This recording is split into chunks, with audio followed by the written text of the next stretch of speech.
Hi, I'm Valerie Engelhart, and in this time-lapsed watercolor video, I am going to be painting a rose using a negative watercolor painting technique. So right now I have wet the front and back of my Arches 9x12 140 pound cold press watercolor paper. And the paints that I am using are the Quinacridone colors from a 5-color set by M. Graham. So I'm just going in really quickly, no sketch, and I'm using a very light value of the Quinacridone Gold. And I started with a mop brush, but I quickly decided to move to a flat brush for a couple of reasons. One, I like the carving nature of the flat brush when dealing with rose petals, especially when I work in a negative style like this, which I don't do often, but sometimes it's good to switch things up. It gets the artistic brain working.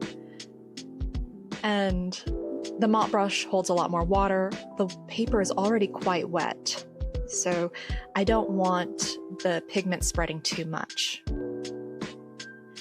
Now, I've gone into my Quinacridone rose color, that lovely pink, for a couple reasons. One, the picture of the rose is a yellow and pink rose, but also because the rose is the star of the show, I'm using the lightest colors that I have of the set, which is the yellow and the pink.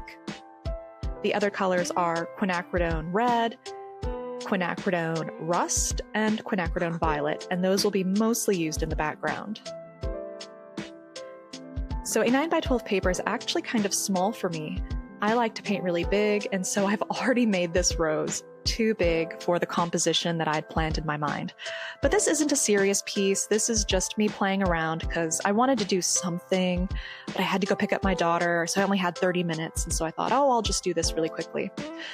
And that's also why my camera setup is the way it is, because I wasn't planning on recording anything, but I had an opportunity and had to put together a new setup really fast.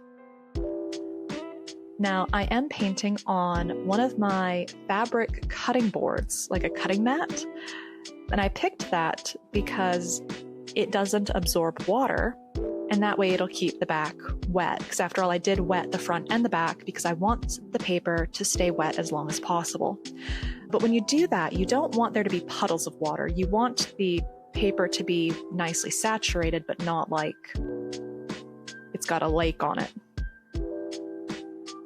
But it's really great because it gives those really soft, dreamy diffusions. And one of the bonuses for picking the Quinacridone colors, especially these M. Graham ones, is they are highly staining, and once they're down, they don't really lift.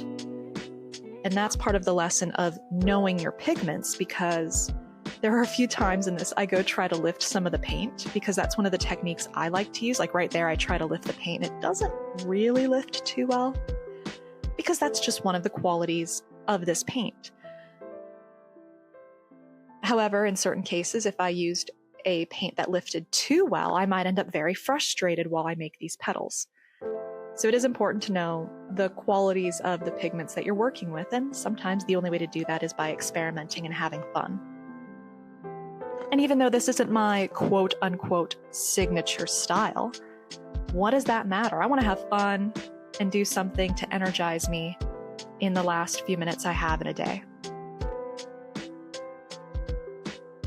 And I really do love how it turns out. So much so that I think I do want to try this again.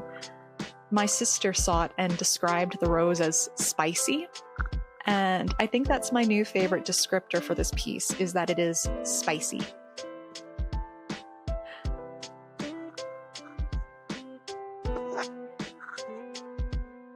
But notice how I will go to a place with my flat brush and I'll pretend to make a stroke, but I won't actually put it down yet. And the reason I'm doing that is I'm deciding, do I really want to put a mark there?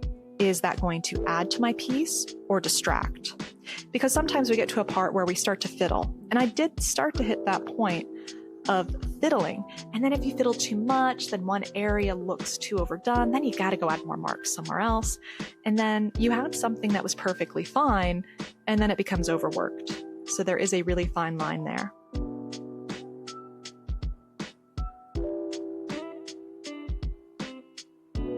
if I were to redo this rose, I would definitely make the rose smaller to give me more opportunity to do things in the background. Right now I'm using the back of my brush to add some like leaf veins, because marring the paper like that will lift some of the pigment, but will also make some dark lines where the pigment seeps into it. It does damage the paper, but if you're confident, it's no problem. All right, here's the finished painting. If you liked seeing this, give this video a like and let me know. And if there's anything you want to see me do, any subject or technique, let me know in the comments because I'm always on the lookout for new things. Anyway, thanks so much for watching. I'll catch you next time. Bye.